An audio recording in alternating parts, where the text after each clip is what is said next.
Jump off that exhausting hamster wheel and into balanced living with Dr. Marissa. Promise you joy in the mystery. Dr. Marissa, also known as the Asian Oprah. Her mission, to be a beneficial presence on the planet. Her purpose, to be your personal advocate to live, laugh, love, learn. Her life motto, don't die wondering. Take back your life with Dr. Marissa Pay.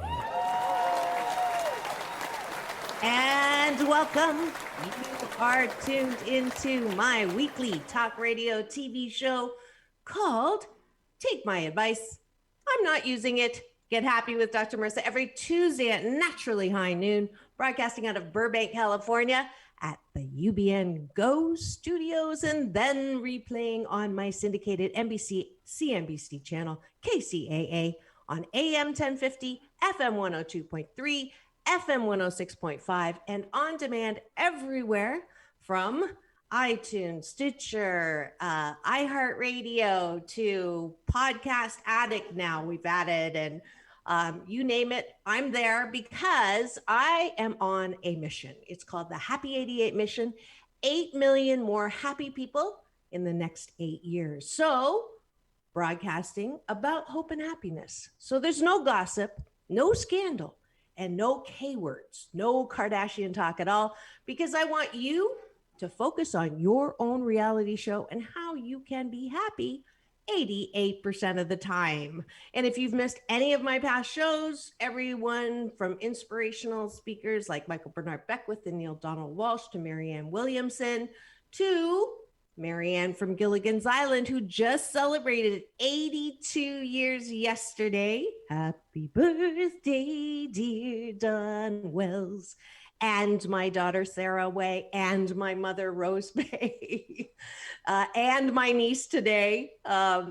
So tons of birthdays. Happy birthday to you. Now I don't have to do it at the end of the show.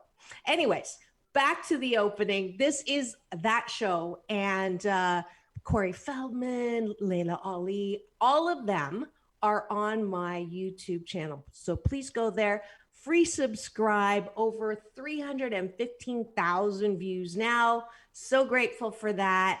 And this is my 441st consecutive week on the air. So continue to thank you so much for your support. And today I thought we would bring back Marvin Gaye and some sexual healing with Dr. Marissa. You know, if you've been with me for a while, every last week of the month, we used to do that special. And when COVID actually first, my book tour sort of got in the way of my normal series routine. So that first happened, and then COVID. So we really haven't talked about sex or romance or pleasure for over a year now. So I was just on my Facebook, you know, in my allotted time after I watched Social Dilemma. I have an alarm now on how long I can stay. And I was looking at my friend, you know how they say you might want to friend this person. I looked and I went, oh, he's cute.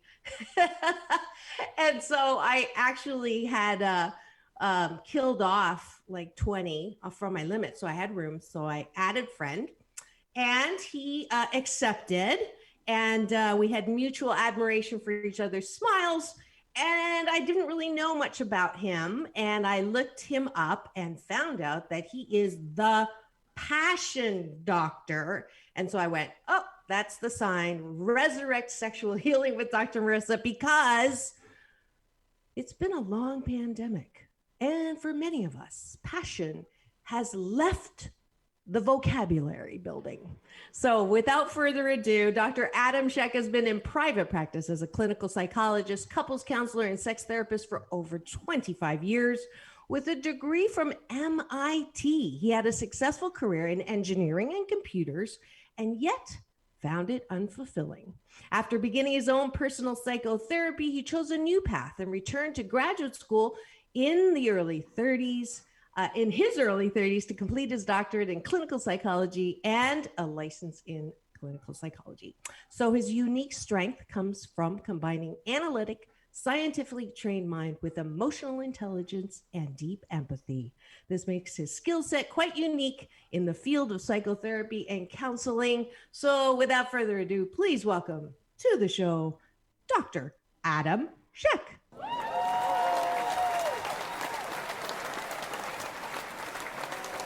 Hi, Adam. Welcome to the studio. Thanks so much. That was such a big buildup. I don't know if I'll quit now. Well, it's wonderful to have you. And it turns out I didn't know where he was or where his practice was, but we're like neighbors. And we actually have agape in common too, which is like, small world. But let's just start with, okay, so MIT and passion doctor. I mean, that's kind of like one of those, okay, I don't know how that matches, but I am curious, and as much as you can say, that movement from computers, analytical, MIT math to passion and relationships. So how did that happen? Oh, that's a story in itself. How much time do we have? I want the abridged. Okay. Well, the short version is, you know that book, or I don't know if it's a book or a saying, "Do what you love, the money will follow." I don't know that I believe that. I'm not saying no, but for me, it's like, do what you're good at, the money will follow. Okay. So I was good at that. I was good at a lot of things growing up. And I didn't really have any guidance, but I was good at math. I was good, and I had a cousin who was an engineer, and he was working on submarines in Spain. And I thought, well, that'd be cool. Let's ride submarines in Spain. Why not? This sounds like a good gig. So they said MIT was the place to go. I grew up on the East Coast, so I didn't know about literally anything in California. I was very sheltered in New York from the granola group, or that's what we called it back then. Okay. And, I did it for 10 years. I was good at it. I had a great 401k. It's like the golden handcuffs. It's like, let's stay in this. But I wasn't happy. I wasn't fulfilled. It wasn't satisfying to me. Didn't like that. I was in a marriage that wasn't going well. And we went into couples counseling. And followed up on that, and I stayed in counseling. She didn't. The marriage didn't stay. How long were you married? Probably about 3 years. About 3 years, enough to know it's not working. And then she was busy with other people while we were in couples counseling. So this was something of a clue of. Oh. Yeah, Yeah, we've all got a story. Don't feel sorry for me, but so I stayed in therapy. I enjoyed therapy. I thought, what can I do? What can I do that's different? And I just took the plunge. I really just jumped in, loved it, still love it. Been doing it for a long time, and I think it dovetails in because again, good counseling, good psychotherapy is detective work as well as being compassionate, being empathic. It's really good analytic skills are important. Different kind of problem. Different kind of problem instead of But it's still a system. And if you study family systems therapy, which most marriage and family therapists study, which I taught for 10 years as well in grad school, if you study that, it is a system. Change one thing and then everything else moves around, and cybernetics is involved. So not so different, but life experiences helped me not being a talking head, because I could have been a computer program doing therapy, which funny enough, now they're working on computer programs to do it. Absolutely. So it's great. And it's just evolved over time. I've always been interested in relationships, and again, finding what's your mission in life? What are we here? That's one, besides relationships and sex therapy and couples counseling and throuples counseling. I work with non-monogamous relationships as well, which are a new term. Throuples. Throuples? Yeah. Okay. It's true. I've worked with many in Los Angeles. You've been around. Yes, I actually had a guest who said that he was polyamorous, and I thought he said Pollyanna. And I went, oh, I'm Pollyanna too. That's my middle name. Yeah, that was embarrassing. I think Tony remembers that interview. But and another dovetail that we're finding out. I didn't want to talk to you before the interview because I love this. Why did I invite you, and why did it all happen? So another connection is MIT. My father's dream was, who's in heaven, that I go to MIT, and I actually got accepted because my math PSAT scores were perfect. Nice. But can you see me as an engineer? It wouldn't work. So he was a chemical eng. He taught at University of Waterloo. Nice. And but anyway, so that's that. But let's go to passion first, and then we're going to go to passion in pandemic. Yes. So what would you say the top 3 reasons why couples fall out of passion? So let me set the stage. So usually there's some kind of chemistry and you are attracted and everything is good and you're imagining the rest of your life, your fingers tingle, your chakras tingle, everything's fabulous. And then even if it lasts longer than a day, I'm kidding. Even if it lasts longer than my pregnancy model of relationships, which is 9 months, right, there's still like that point. Does that mean you're not in love with that person, or you were in love with the projection of what you wanted that person to be? Or is it just normal that you fall out of love or that passion abates? Well, that's a lot of questions. So it is. Let's break it down a little bit. Okay.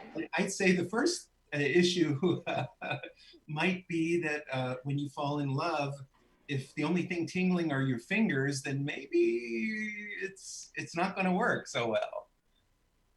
Because? That's just a bad joke, because you need more than your fingers to tingle. Okay, I got it. So really it goes to, as you said, the psychology of attraction. What draws us psychologically to partners? And it's the old truism, which has some validity. You marry your mother, you marry your father, you're drawn to qualities. We're born, let's say, as blank slates, at least in terms of knowing what's going on in this world. And we absorb everything. We absorb the sights, the sounds, the smells. So whatever our caregivers are doing is what we take in. So if our caregivers, we can be heteronormative just to make it easy, if mommy and daddy, but it could be daddy, mommy, one of anything. If daddy's a raging alcoholic, then that's what love is. If mommy's a self-absorbed narcissist, that's what love is. So it goes into our template. It forms that blueprint of what are we looking for. And when we start, we're attracted. If we meet someone who's got the best as well as the worst qualities of our caregivers, not just the bad parts, bam, we fall in love, whatever you want to call that, which a lot of it is a biochemical experience. We're flooded, as you said, our fingers tingle, things are tingling. We're flooded with hormones and neurotransmitters. Serotonin is up, dopamine, which is the reward hormone, is up, oxytocin, the cuddling hormone. We're feeling bonded.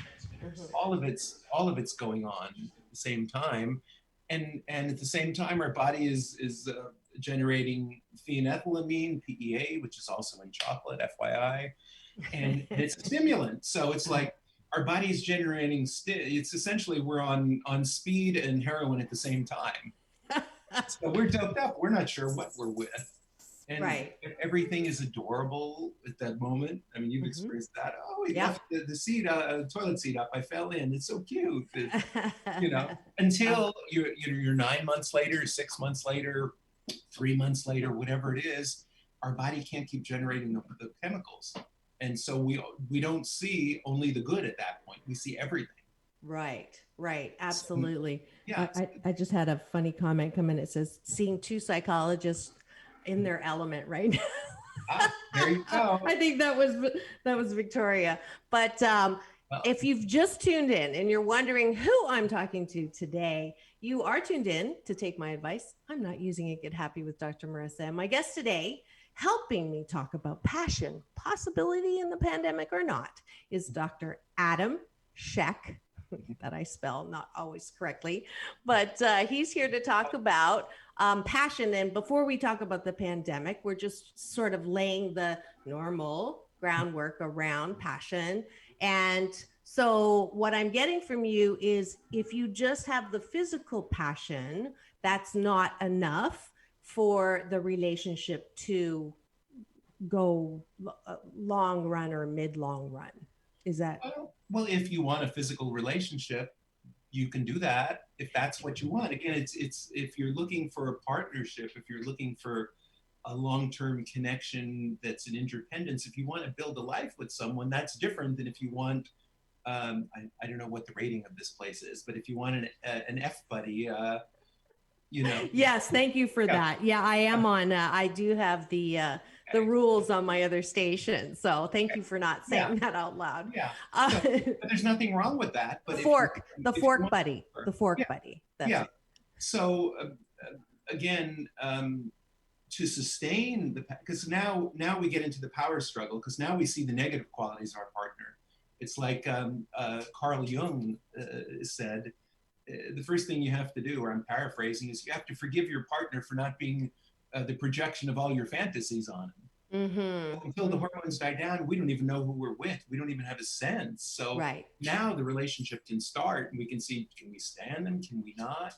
Which is why I usually counsel people not to have sex for, a little while and see who you're with before you jump in. Because once you jump in, not from a moral perspective, just from a pragmatic one, once you jump in, you don't know what's going on, and then you find out who you're with. Right. Now, is it true that men can have sex without the emotional involvement, and women, on the other hand, even though we think we have, sort of come into the age where we can do that, is it true that women really can do that? Because even the women that tell me that they can do that and it's just, friends with benefits or a fork buddy, really, when they end up coming to me for coaching, the truth is their emotions are all involved. Well, it's a big generalization. And again, most generalizations have some truth. To them. The way our brain chemistry works, the way our bodies work, the way evolutionary psychology works, with the cliche, and yet there's truth, hunter-gatherer, nurturer, and the rest. There's some truth to it. And anyone can have sex and cut themselves off. If you have the capacity to disconnect, to dissociate, if you've been traumatized enough or whatever, sure, you can do that. If you take the right drugs, you can do that. In general, though, it's, the truism, a man uses sex to get emotionally close. A woman uses emotions to get sexually close. There's some truth. And for sure, some of us are more autogenic. It's like an 18-year-old guy. You just look at him the right way and everything starts working. You don't have to do much. And yet many women, again, maybe we could use the 80-20 rule, and so we don't generalize, right? Because it is a spectrum. More women are psychogenic. So you really have to get between the ears before you can get between the legs. You want to build a story. And that's part of keeping the passion going too. It's when we're courting, when we're first wooing, I'm dating myself probably here, but when we're wooing I like that word. I haven't heard that word in a long time. Yeah, it's wooing. A great word. Yeah. I want to be wooed. We all do. And we know what to do in the beginning, but then we stop. It's people pay me a lot of money to remind them to do what used to work. Oh, how funny. That's funny. Like, well, what did you do? What did you do to make your partner feel special when you were courting, when you were first there? Yeah. It's like, we would do anything at that point. It's like, move your furniture up 3 flights of stairs. Sure. If that's what's going to close the deal, you do it. Right. Make you a 3-course dinner and dessert. And spread out the rose petals. We have a willingness in that, and the truth is, and I'm sure you've talked to people and researched yourself, we're novelty seeking creatures. Mm-hmm. We like variation. We want change and spicing things up. And yeah, one way to do it is to find someone new. Absolutely. And That's been my approach, I think. that's okay. It depends on what your ultimate goal is. Nothing wrong with it. Some people bring someone new in, someone create drama, consciously or unconsciously. Most people are not trying to be malicious in doing these things. I mean, some of the deepest relationships I've worked with couples are when they come in because there's been an affair. And I'd say probably a third of the work I do in couples work is people are coming in because there's been a betrayal, whether it's emotional or physical or sexual or all the above. It's interesting because men are more forgiving of emotional affairs in general. Women are more forgiving of sexual affairs. It's like, okay, you stuck it in, that's not as big a deal, but you shared about me and our problems, that I can't forgive. That's Interesting. it. Interesting. Yeah. Yeah. Which goes to your original question too. But it's right. Really, passion is about connecting to ourselves. It's about what makes me light up first. And then being with people that trigger that, engender that, or muses for that, stimulate it, and support us. Because it's a balance of safety and risk. Every relationship is that balance. And if there's too much safety, then we get complacent. If it's too much risk, then we get fearful and we turn within and run away too.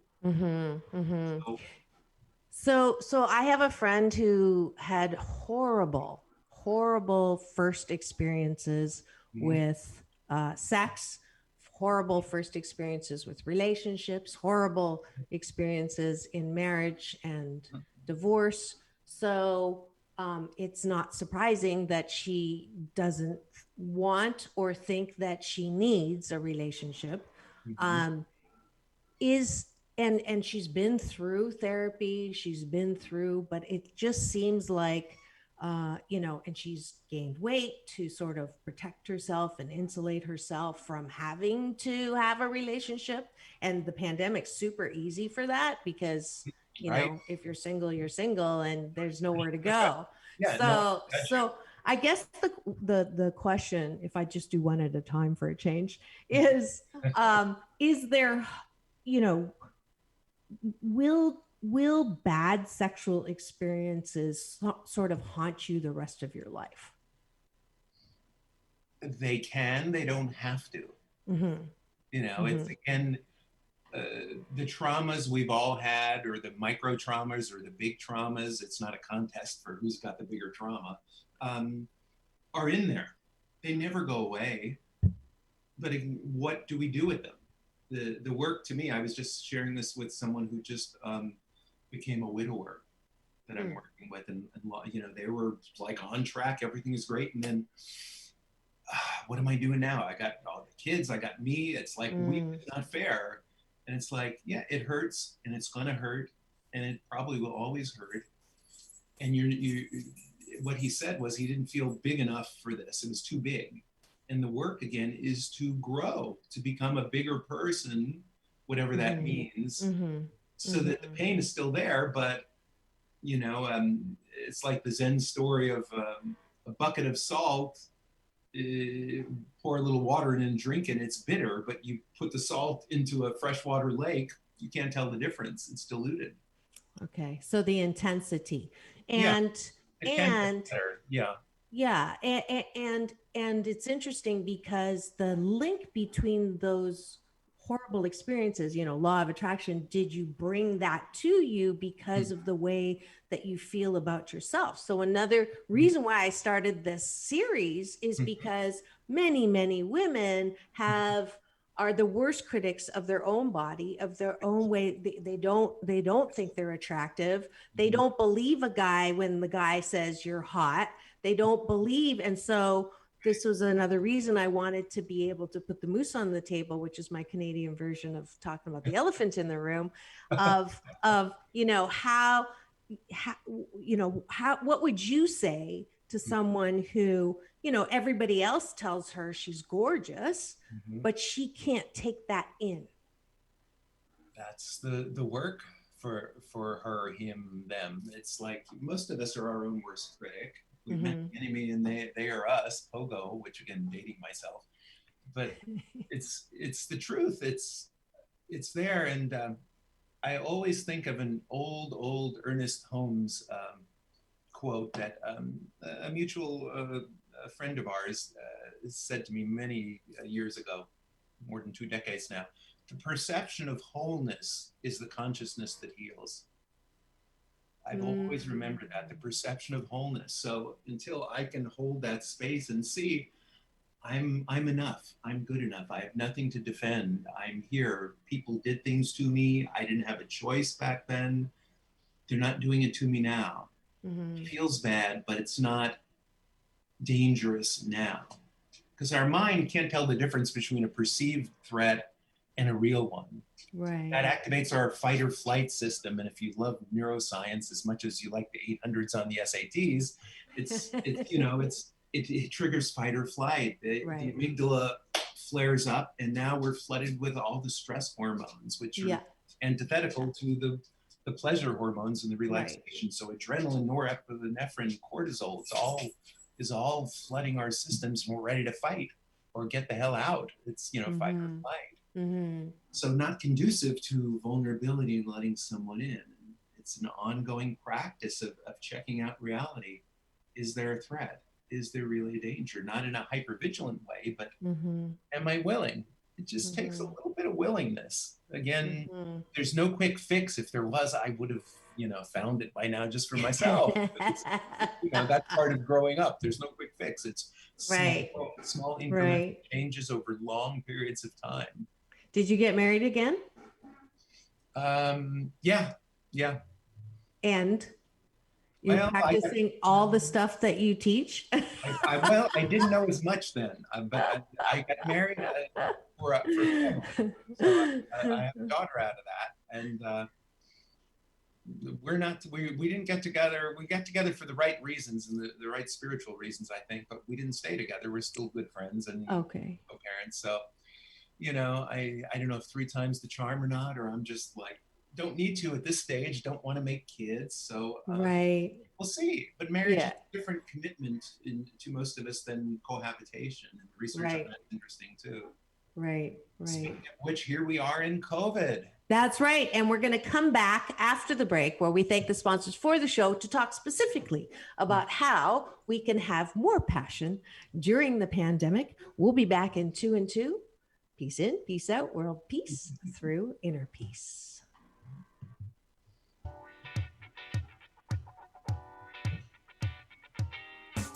If you've ever wanted to start a podcast but were clueless about where to start, UBN Go has more than clues for you.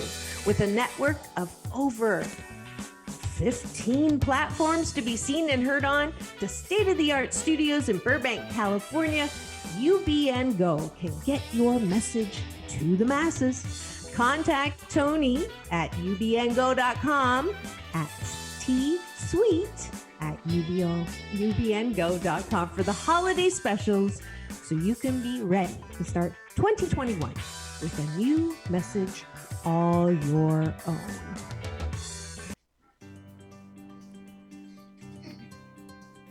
Do you have a great product or service that you would like to promote with a tantalizing commercial?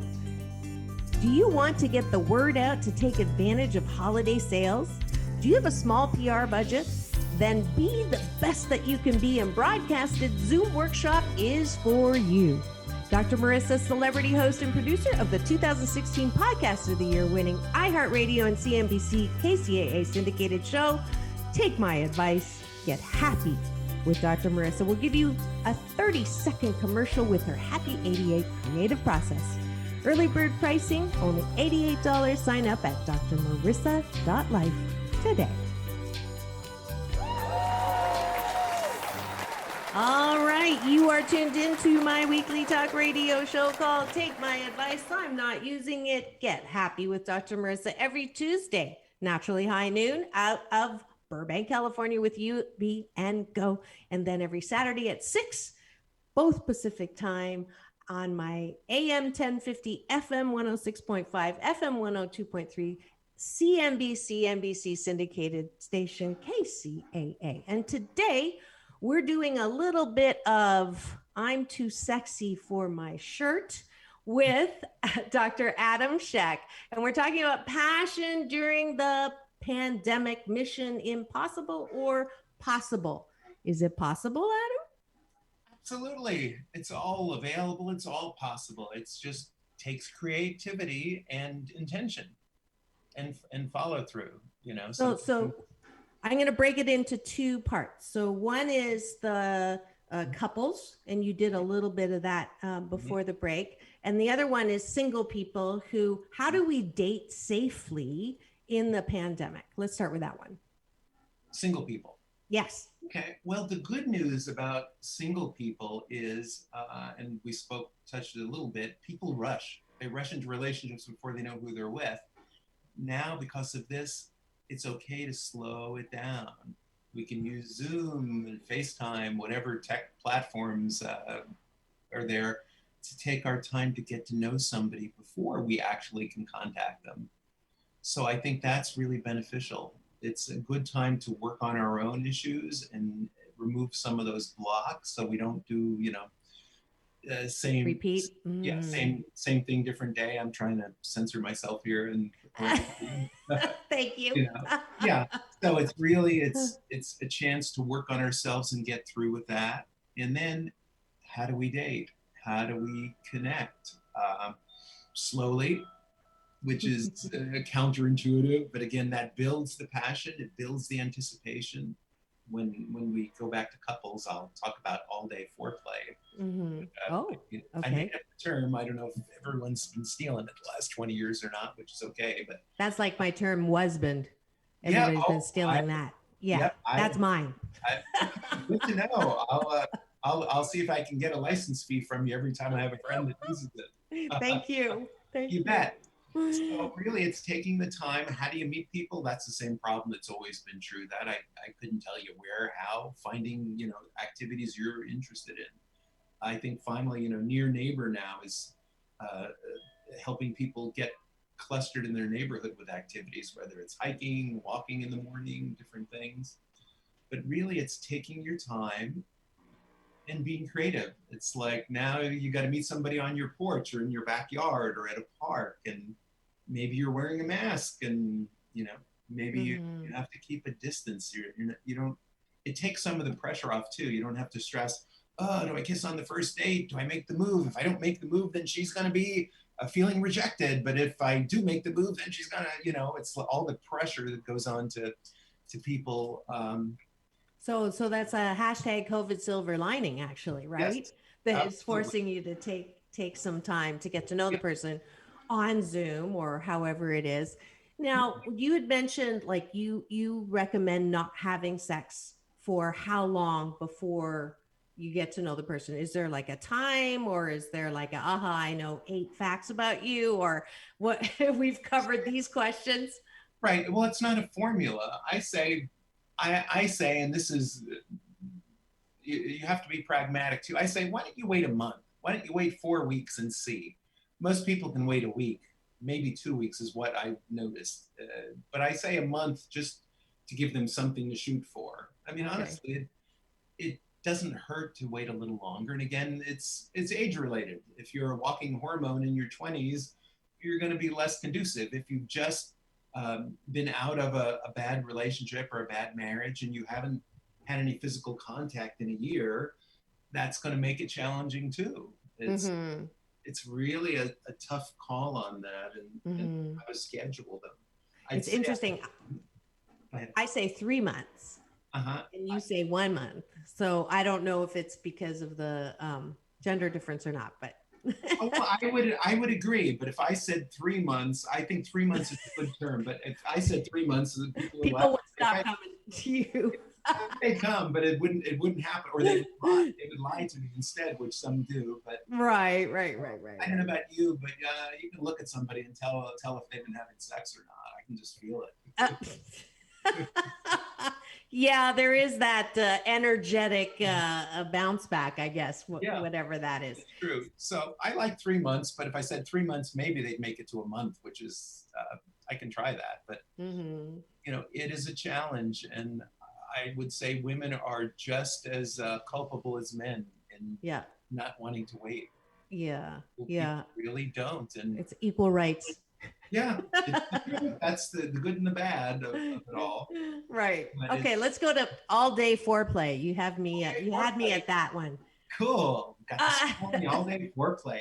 Well, it's again goes back. I'm getting tingly. Good. It's like to get between the legs, you get between the ears. So, women at least, for the most part, are a little slower to warm up. The body is designed that way. It's the average supposedly takes a good 30 to 40 minutes to a foreplay for a woman to be orgasmic. That isn't necessarily. Guys, do you hear that? I just wanted to point that out. Yep. Okay. Thank you. Yeah. So that's the stat, and some longer, some shorter.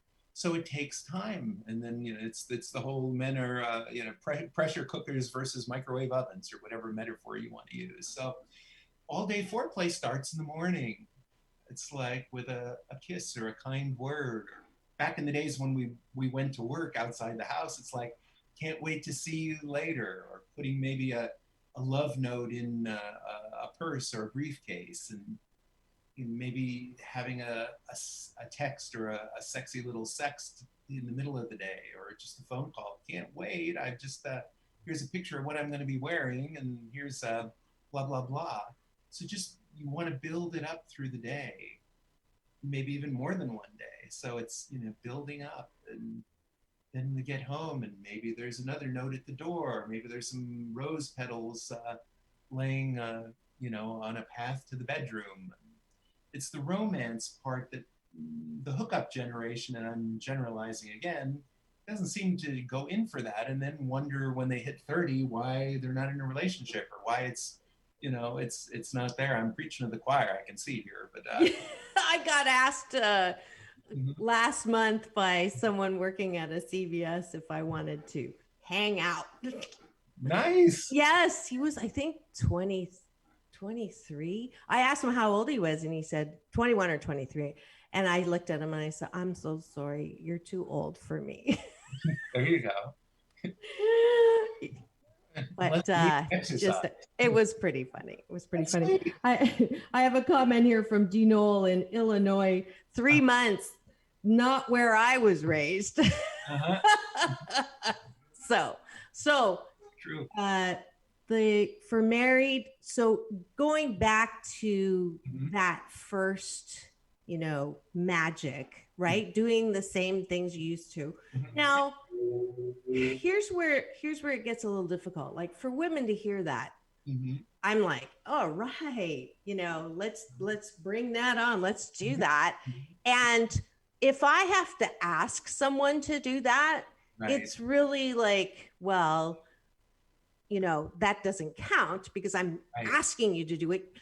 Come up with this on your own. And if they're not going to see you, this would be actually a good reason to see you, because this stuff. You're building points here.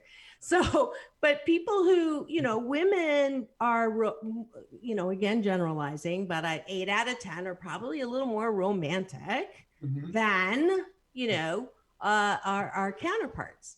So how do you do that without, building that expectation of, wow, I'm the one that goes to work and I come home, there's no rose petals and I'm not going to, no candles, no dinner, nothing. So how do we manage those kinds of expectations? Well, I think one thing that has to happen, and this may not be popular with your women listeners, viewers, is you got to get over this notion that if you love me, you'll read my mind and know what I want. And if I have to ask for it, that makes it not count. What? Exactly. if I have to ask for you to be romantic, then it doesn't count because That's you right. think of it yourself. Right. You But know, I have a comment in the chat here that says, "Do men like that actually exist?" And I'm with you. I don't know. You know, is that setting up an unrealistic expectation? Come on. I think the movies, the rest is all that. We can start to train each other, and some people don't like that notion either. But I think we're always training each other in relationship. What do I like? What do I not like? What do I think is great? What do I think is horrible? What am I willing to do? Mm-hmm. So yeah, it. There has to be a remember. Yeah. If it was never there, that makes it really harder. But at some point, somebody was romantic. It was more Harder. there you go. Absolutely. Well, Sorry. they got pills for that too. So Yeah. that's off the table. Actually, when Viagra first came out, it made couples counseling much more interesting for me in sex therapy because used to be the excuse for not having sexual intimacy was, well, I'm older, I'm tired, it's not working. Took that away, which meant we really have to deal with the emotional issues of why are you two not having conjugal visits? Is what I call it now in COVID. It's like it's like you should just plan a conjugal visit. Because they're in prison, it's the truth. Right. Yeah, it's tricky because it's also true with couples that have just had a baby or the first few years after. There's not the same freedom, and what I say is we want it to be spontaneous. It's like, well, spontaneous abstinence sucks. Planned sex is okay. Spontaneous abstinence, you can have that if you want, but you already have it. It's okay to plan it. Just be romantic. Give your partner what's there. Give them a bath. Wash their hair, whatever it might be. And that's part of what I have them do too, is make a list of what makes you feel cared for, that makes you feel nourished, that makes you feel special, that makes you feel desirable, and give it to your partner. So that ignorance isn't an excuse anymore. Now it's like, okay, now I know. So if I'm not doing it, that's my choice. And if I choose to continue to not give my partner what makes them feel special, cherished, nurtured, got to make a decision. Do I want to be with somebody who refuses to do that? You know what I mean? Those are the tough calls. But most people, I would say, most men really want to please their partners too. So it's just, yeah. Well, that's in your experience. I'm still getting on the chat line. That's not maybe not our experience. Right. So where do we find that? And the whole, I think that the one piece of advice that I would give to women, because I know that this is true for me, is it is uncomfortable to ask for what you want, for whatever, whether it's you don't feel you deserve anything, or if it's just uncomfortable to say, I like this or I don't like that. That's another reason why we have this show and why I had, people come and talk about condom research and, pleasure and things like that, is we're not comfortable asking for what we want. And that's not on the guy, that's on us. So yeah, it's the deserving. Again, I've worked with a lot of people. I've written some articles on living your sexual fantasies, or sharing your sexual fantasies with your partner. And there's three parts in the way. One is, I'm not even comfortable connecting to what my fantasies are. So that's right. Two is, I feel like I'm going to be judged if I share it and won't be accepted. But most of us who want to hear about it, it's like they'll ridicule it or make fun. And third is like they'll say no. Right. And then I put it out there, and it's like, well, you should find out if this is really something important. Find out if you're with someone that isn't willing to give that to you. Is it a deal breaker? Right. Know what your deal breakers are in the way. But for here's another strange concept. Catch your partner doing something right. Oh, I like that. And reinforce the shirt out of it. Yeah. It's really like dog training, which your people might like that. It's successive approximation. You want the dog to do tricks. It comes close, you're rewarded. It comes close, you're rewarded. Same thing, training your partner. It's like if they remember it's your birthday, that's a great thing. If they remember that, I have one couple They hadn't had sex in like 2 years. They came to see me. I work with a lot of sexless, touchless couples. And they actually did within 3 weeks of treatment, which I'm not saying always happens, but they did. But she kept complaining over and over, he likes to grab her boobs, it's like, and she's not saying no, but it's like, that's not the first thing. I'd be happy to let you do that, but kiss me a little bit first, kiss my hair, rub my shoulders, you know. Put your hand on my cheek. Yeah, make a connection. And again, eye to eye connection, eyes and breath are really important. If a couple's out of sync, just look at each other. It's like the gazing of an infant into a mother. It's just primal and just trigger deep connection. And I'm getting the signal. Of course, we knew this would happen. We're out of time. Yep. So I wanted to, Dr. Sheck has kindly offered some Asian Oprah giveaways. So tell us where we can get them and what they are really quickly. Absolutely. Go to my website, thepassiondoctor.com, doctor spelled out DOCTOR, thepassiondoctor.com. If you go there and subscribe to my newsletter, which I promise doesn't come out very often, you'll get a connection to my page of tons of freebies, including my ebook, 101 Ways to Bring Back the Passion, which, you know, if you need some ideas, if you're not creative, there's 101 ways. So one of them's got to be something you're willing to do. I'd say one of my favorites these days is put a yellow sticky on the TV saying, turn me on instead. You know, unplug for the night and just play with each other. So got that there, 20 rituals for romance, a lot of things that will help you in that. If anyone wants to work with me, I'm happy to offer to your people a complimentary consultation via Zoom. Oh, beautiful. For a good fit. Yep. Yep. I think there. I'll take you up on that.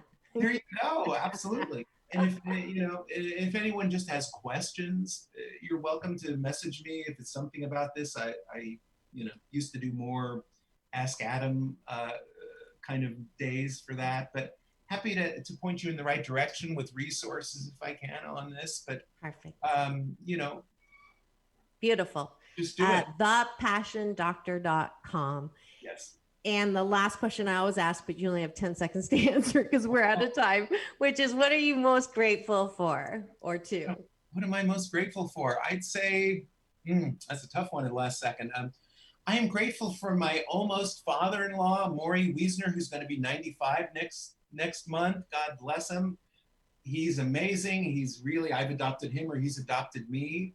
Aww. And really, it's helped deal with some of my own father issues from childhood, and it's just a beautiful relationship. And he has such an interesting context from radio to TV, being in World War II, and every day he says, I can't believe what I'm seeing on TV. It's like it's a reality show. You couldn't write this stuff. Right.